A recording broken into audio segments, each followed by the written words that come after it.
Hi guys! Welcome to Albay Homestead. Nandito tayo sa Malilipot Albay para sa update ng ating mga native pigs. So guys, like and subscribe to our channel para sa mga susunod na update ng ating mga native pigs. So, etong dalawa, yan na lang yung natitirang biik doon sa apat na biik na litter ng ating inahin.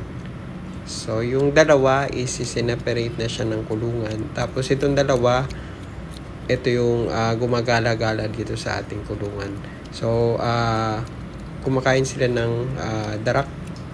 And yung medyo masigla silang kumain. Stop.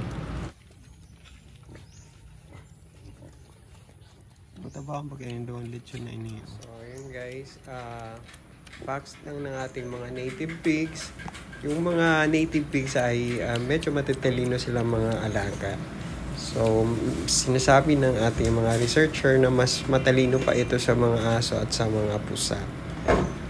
So, yun guys.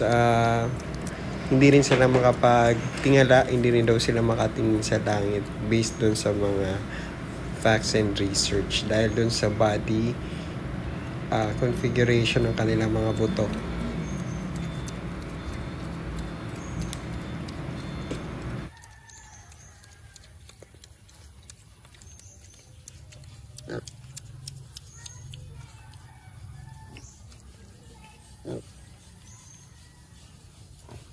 So, etong dalawa is magti 3 months ng mga biik. So, after 3 to 4 months, pwede na siyang ibenta or ihiwalay doon sa nanay.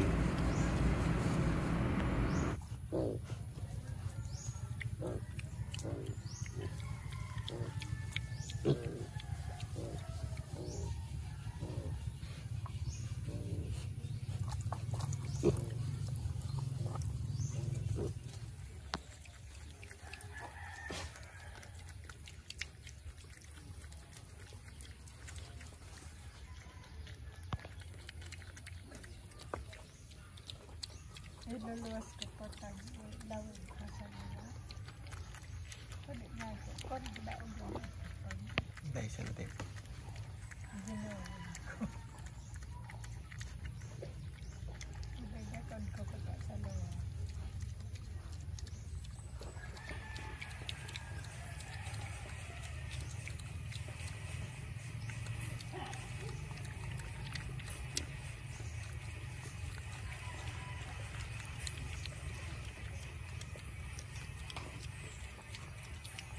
Tulo yan. Sarang lalaki. Kung di ko tak naganda, dakala naman ito. Pinakagbigit ito.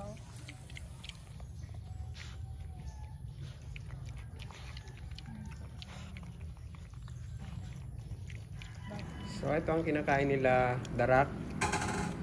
Tapos, sinaluan natin ng mga konting tirang pagkain.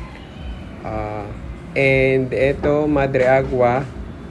Medyo madami-dami na rin yung ating tanim na Madre Agua sa paligid ng kanilang mga kulungan. Gustong-gusto ng mga native pigs yung Madre Agua kasi medyo makatas yung kanilang dahon. So yun guys, if ever kayo gusto nyo mag-alaga ng native pigs, padamihin nyo rin yung Madre Agua para may pan-support kayo sa pagkain nila. Hindi lang yung darak, yung mga dahon nito.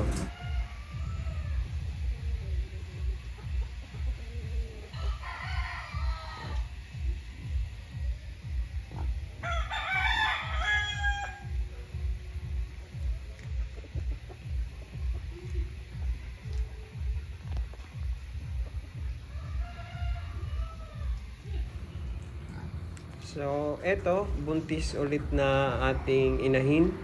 So, mga after 1 to 3 weeks, nganganak na naman itong inahin na to. So, eto yung nanay ng ating dalawang piglets. Medyo payat na siya kasi nagpapasuso ng kanyang mga piglets. So, basically, yung mga native pigs, pag nanganganak, at nagpapasuso, medyo pumapayat talaga sila. So, makikita mo yung payat talaga yung nanay nila.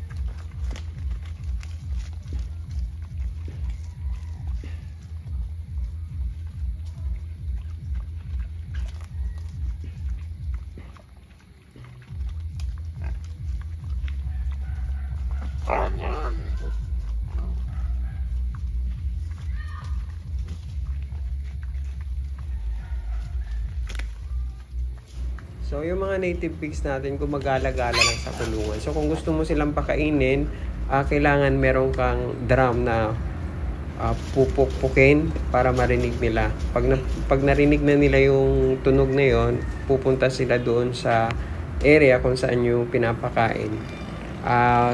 Alam na nila yon na pag pumukpok ka doon sa drum, pag narinig nila, nagtatakbuhan sila papunta sa iyo.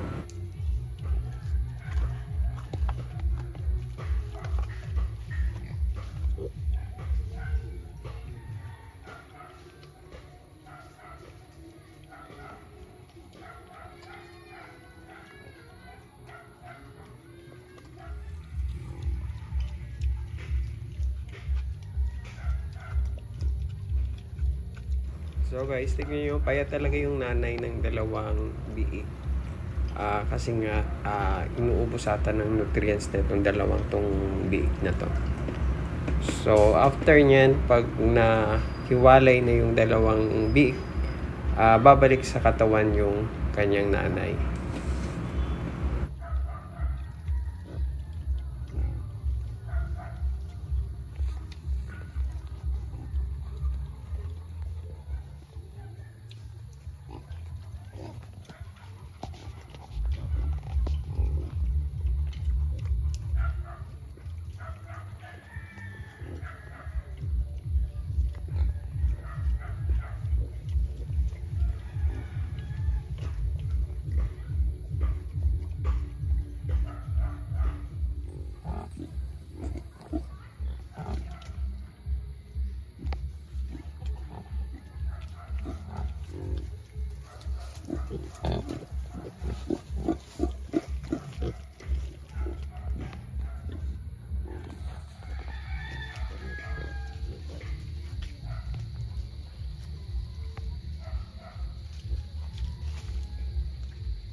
So, ito yung lalaki nating baboy. Itinali natin siya kasi gustong lumabas lagi ng kulungan. So, para maiwasan yung forced na paglabas niya, itinali na lang natin ito. So, yun. Paikot-ikot na lang sila dyan sa kulungan. So yun guys, like and subscribe to our channel para dun sa update ng panganganak ng ating dalawa pang inahin. So after 2 to 3 weeks, manganganak na yung ating dalawang inahin. So yun yung susunod natin feature guys. So abangan nyo yun. Thanks!